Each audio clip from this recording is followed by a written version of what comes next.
Hello friends, स्वागत है आपका। आज हम देखने वाले हैं इक्वेशंस ऑफ मोशन को एस्टिमेट करने का जो ग्राफिकल मेथड होता है वो क्या होता है। आपकी क्लास में जो 9th क्लास होगी या 11th क्लास होगी, इसके अंदर जो मोशन वाला चैप्टर होता है उसके अंदर ये जो चैप्टर ये जो होता है ये वहां पर इंक्लूड किया हुआ है सिलेबस में। और क्लास में हो सकता है आपने समझा भी हो, एग्जाम्पल्स के अंदर ये समझाया गया है कि किस प्रकार से इसको एस्टिमेट कर सकते हैं। वहां पे ना समझ आया है, इसलिए यहाँ पर आप इस चैनल पर स्टे करिए और अगले 10-15 मिनट में आपको समझ में आ जाएगा कि हम इसको कितनी ही आसानी से एस्टिमेट कर सकते हैं। बहुत इंपॉर्टेंट तरीका है, जो मेथड होती है वो इंपॉर्टेंट होती है, तो वो हम यहाँ पर देखने वाले हैं। और एक और चीज, अगर आपको चैनल के कंटेंट बाकी भी अच्छे लगे तो चैनल को सब्सक्राइब जरूर कर दीजिएगा, जाके विजिट जरूर करिए चैनल पे। आज हम यहाँ पर जो है वो देखने वाले हैं, इसको भी देख लीजिए। अगर आपको अच्छा लगे तो सब्सक्राइब करना चैनल, वरना मत करना, कोई बात नहीं है ना। तो यहाँ पर देखिए, ये जो आपको दिखाई दे रहा है इसे हम बोलते हैं VT graph, velocity time graph. Velocity time graph में क्या होता है, ये वेलोसिटी जो है यहाँ से यहाँ तक इंक्रीज हो रही है और ये क्या हो, इसका टाइम ग्राफ है। तो वेलोसिटी टाइम ग्राफ इसे हम कहते हैं। अगर टाइम जीरो है और वेलोसिटी की वैल्यू कुछ भी इंक्रीज नहीं हुई तो हम क्या कहते हैं, इनिशियल वेलोसिटी कहते हैं। मतलब टाइम जब हम ले रहे हैं, जब इनिशियल हम टाइम ले रहे होते हैं उस समय जो वेलोसिटी होती है उसको हम क्या बोलते हैं, इनिशियल वेलोसिटी। जनरली इसे यू से शो करते हैं। तो इनिशियल टाइम पर जो वेलोसिटी है वो क्या है, आपकी यू है, जिसको हम इनिशियल वेलोसिटी यू कहते हैं। लेकिन अगर टाइम के साथ अगर वेलोसिटी चेंज होने लग जाए और ये जो ऑब्जेक्ट है यहाँ पे पहुंच जाए तो हम कह सकते हैं इसे rate of change of velocity. With rate of change of velocity, velocity time के साथ चेंज हो रही है तो वो क्या बन जाता है, एक्सेलरेशन कहलाता है। अब एक्सेलरेशन क्या होता है, एक्सेलरेशन अगर हम इस ग्राफ से बात करें तो देखिए ये एक ट्राइंगल हो, ट्राइंगल में जो भी स्लोप होता है वो हमेशा क्या होता है, एक्सेलरेशन। अगर वेलोसिटी टाइम ग्राफ में अगर हम बात करें कि यहाँ पर जो स्लोप है तो वो एक्सेलरेशन होता है। तो यहाँ पर जो ट्राइंगल एबीसी है, सबसे पहले हम उसे लेते हैं। तो फर्स्ट इक्वेशन ऑफ मोशन अगर हमें एस्टिमेट करना है तो यहाँ पे ट्राइंगल एबीसी हम क्या करते हैं, यहाँ पर लेते हैं। और यहाँ पर जो स्लोप है, स्लोप जो है वो क्या है, आपका बी ए है। और यहाँ पे जो स्लोप होता है वो क्या होता है, एक्सेलरेशन होता है। क्या होता है, एक्सेलरेशन। तो मान लीजिए ये थीटा है, तो acceleration tan theta equal to क्या होता है, परपेंडिकुलर अपॉन बेस होता है। तो यहाँ पे परपेंडिकुलर जो है आपका v माइनस यू अपॉन जो बेस है वो क्या है, टाइम का है। लेकिन ये जो होता है वेलोसिटी टाइम ग्राफ में इसे एक्सेलरेशन कहते हैं। तो ये a हो गया। तो acceleration a equal to v minus u upon t. वैसे वेलोसिटी में जो चेंज आता है टाइम के साथ उसे एक्सेलरेशन कहते ही हैं हम। तो यहां से अगर हम बात करें कि v minus u is equal to क्या होगा, तो देखिए v minus u is equal to हो गया आपका 80। और यहां से अगर फाइनल वेलोसिटी v की बात करें तो v इज इक्वल टू हो जाएगा u प्लस 80। और इस तरीके से बड़ी ही आसानी तरीके से हमने क्या किया, यहाँ पर फर्स्ट इक्वेशन ऑफ मोशन जो थी हमने एस्टिमेट कर ली। सिंपल है, बस हमने क्या किया, एबीसी जो दिया था इसको हमने क्या कर दिया, यहाँ पर सॉल्व किया, एबीसी ट्रायंगल को हमने सॉल्व किया। अब यहां पर जो सेकेंड इक्वेशन ऑफ मोशन है वो देख लेते हैं क्या होता है। सेकेंड इक्वेशन ऑफ मोशन जो होती है वो डिस्प्लेसमेंट को क्या करती है, शो करती है। Displacement s equal to u t plus half a t square या x इक्वल टू भी बोला जाता है।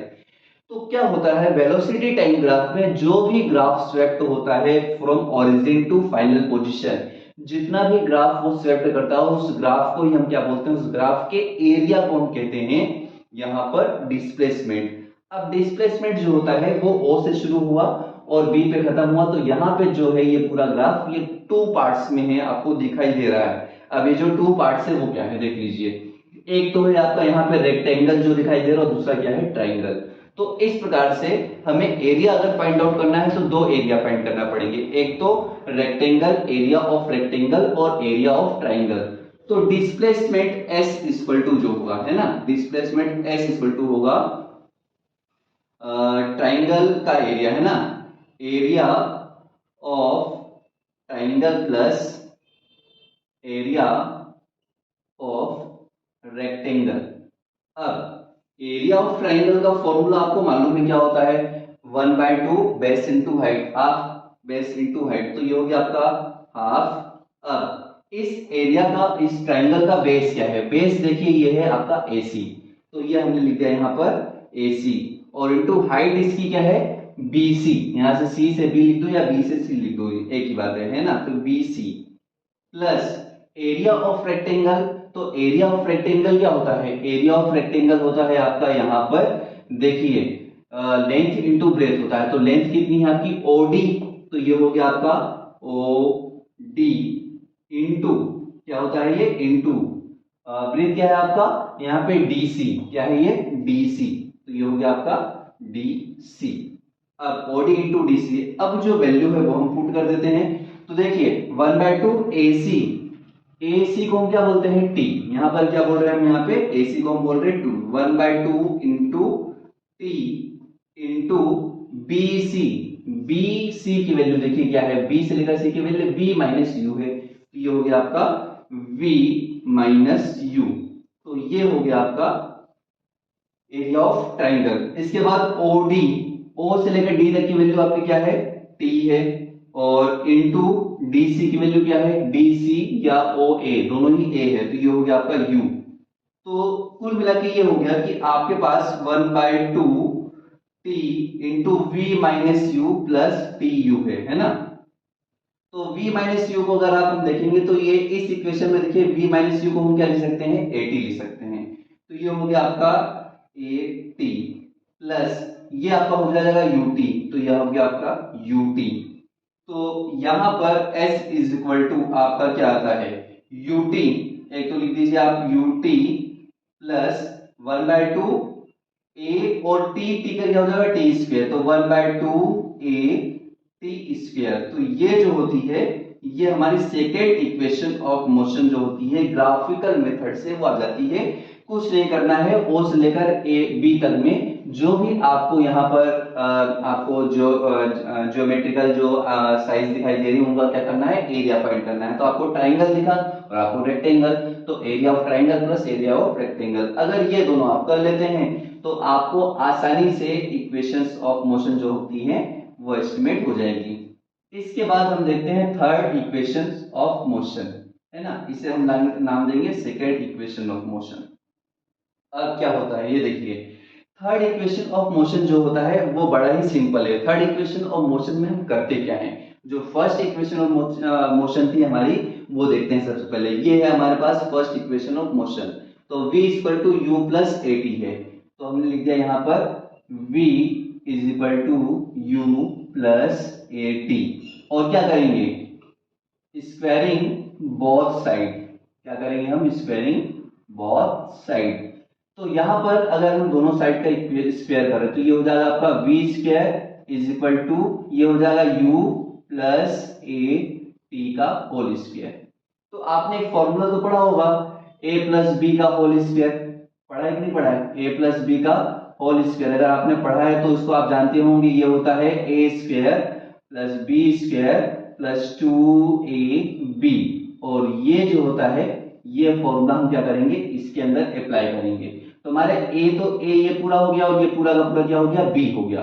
तो ये हमारे पास आता है v square is equal to a square मतलब u square plus b square मतलब a स्क्वायर t स्क्वायर। याद रखना ये नहीं a t स्क्वायर नहीं करना है, a t पूरा का पूरा क्या है? b है, इसलिए a स्क्वायर t स्क्वायर दोनों ही लिखेंगे। a square plus b square plus 2a मतलब u और b मतलब क्या हो जाएगा आपका? at, 2u at हो जाएगा। तो यहां पर ये जो इक्वेशन है वो आपने एस्टिमेट की। अब u स्क्वायर और ये हो गया आपका u स्क्वायर प्लस, एक काम करते हैं, हमें क्या करना है? हमें थर्ड इक्वेशन ऑफ मोशन बनाना है। तो हम क्या करते हैं? कॉमन लेने का तरीका आप जानते हैं कि नहीं जानते? कॉमन लेने का तरीका तो मान लीजिए इसके अंदर से हमें 2a कॉमन लेना है, तो 2a कॉमन लेना है तो याद रखना a तो हमारे पास कॉमन आ जाएगा, a हमारे पास क्या आ जाएगा? कॉमन आ जाएगा, क्योंकि a यहाँ पर है तो a कॉमन आ जाएगा। तो ये हो गया आपका a और ये हो जाएगा आपका टी स्क्वायर, तो ये बचा ए टी स्क्वायर। लेकिन 2 नहीं है तो यहाँ पे हम क्या करें? 1/2 का डिवाइडेशन कर दें। अब होता यह है कि कॉमन लेने का जो तरीका है वो देखिए, जब भी हम किसी चीज को कॉमन लेते हैं अगर वापस अंदर मल्टीप्लाई करें तो ऊपर वाला नंबर आना चाहिए। अब 2a का अगर मैं यहाँ पे मल्टीप्लाई करूंगा तो 2 से ये 2 कैंसिल हो जाएगा और a हो जाएगा a स्क्वायर टी स्क्वायर, तो ये चीज आ गई, मतलब हमने कॉमन सही ले रखा है। प्लस यहाँ पर अगर मैं 2 और a कॉमन ले लूंगा तो क्या बचेगा? ut बचेगा, तो ये हो गया आपका ut। तो इस बार हमने क्या कर लिया, 2a कॉमन ले लिया, तो हमारे पास क्या बचा, b square is equal to आपका बचेगा u स्क्वायर प्लस 2a। और ये जो पूरी चीज है आपको दिखाई दे रही है, इसकी क्या है, ये देखिए second equation of motion ut plus half at square. देखिए ut plus half at square, आगे पीछे लिखे हुए प्लस में है, आगे पीछे लिखे हुए कुछ फर्क नहीं पड़ने वाला है, लेकिन इस पूरे चीज को हम बोल क्या रहे हैं, इस पूरे इक्वेशन को हम बोल रहे हैं s। तो ये हो जाएगा s, किससे हम लिखा, बाय इक्वेशन सेकेंड, ये जो थी इससे हमने यहां पर लिख दिया। और ये जो चीज आपके पास आई है इसे हम क्या कहते हैं, थर्ड इक्वेशन ऑफ मोशन कहते हैं। क्या कहते हैं, थर्ड इक्वेशन ऑफ मोशन। तो आपको समझ में आया होगा कि किस प्रकार से बड़े ही आसानी से हम इक्वेशंस ऑफ मोशन को, जो हमारी ग्राफिकल मेथड है, उससे हम क्या कर सकते हैं, एस्टिमेट कर सकते हैं। अगर वीडियो आपको अच्छा लगा हो तो वीडियो को जरूर यहाँ पे क्या करें, लाइक कर दीजिए और सब्सक्राइब जरूर कीजिए, चैनल को सब्सक्राइब करेंगे तो अच्छा लगेगा और हमें मोटिवेशन मिलेगा, हम और अच्छा वीडियो आपके लिए बना पाएंगे। पुराने वीडियो जो भी हैं उसे आप देख सकते हैं। अगर आपको अच्छा लगता है, फिजिक्स से रिलेटेड है, तो बहुत सारे टॉपिक 11th-12th के भी आपके इसके अंदर मिल जाएंगे, आप देखिए और अपने दोस्तों को शेयर कीजिए। अगले वीडियो तक के लिए जय हिंद।